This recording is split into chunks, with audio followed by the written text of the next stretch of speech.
Good morning. This is a video on the tree of life. In order to understand the tree of life, first of all, you're going to need to look at my video on the tree of the knowledge of good and evil. And it's a progression. It tells you about the Garden of Eden, what it is, and then what the tree of the knowledge of good and evil is, and how you attained it and came out of the Garden of Eden. This is a continuation on that path. As societies develop technology from their ability to build upon their past,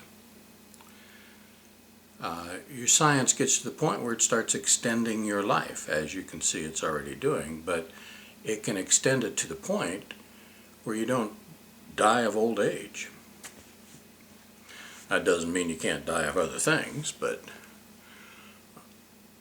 when you get to the point where you're a species that is living, the individuals in your species are living more than 100 million years, let's say, because that's probably about how much you'd need to live, if not more, in order to accrue enough evil in your spirit to become of darkness, a thick darkness. Evil presents itself in the spirit in the color of darkness, and good is white light.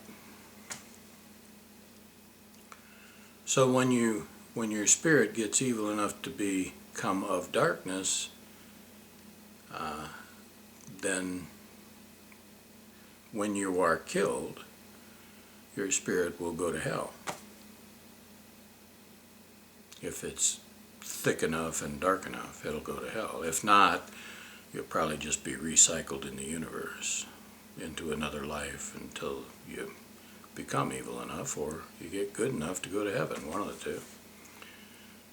You don't have to be perfect to go to heaven by any sense of the imagination. You just have to have more goodness in you than you have evil in you, that's all.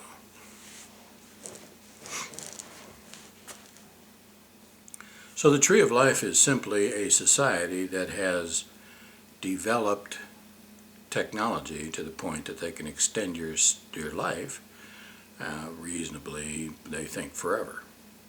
Some species have already done that, like the Lord of Hosts and his angels.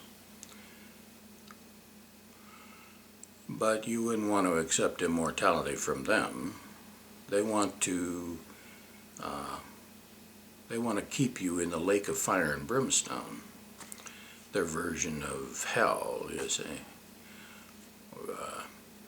That's why they're willing to forgive you your sins, because they're evil and they want to punish good. So if they forgive you your sins, then you're good, right? So then they can punish you more for being good.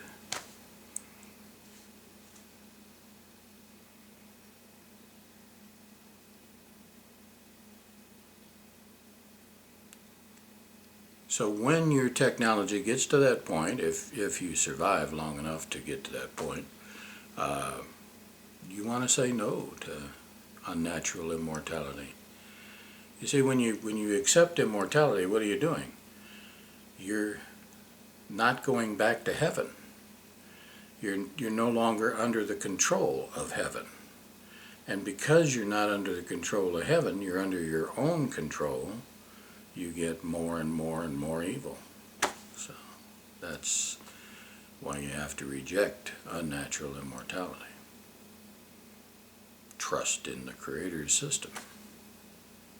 You see, if you were meant to be immortal, you'd have been made immortal to start with, and you weren't. Life in the universes is mortal. The only way it becomes unnaturally immortal is through the development of some species through science and technology to extend the life of their species until they don't die, or figure out how to capture their spirit and keep it here, you see. Just plain stupid, but yeah, obviously that's what's going on. So have a nice day.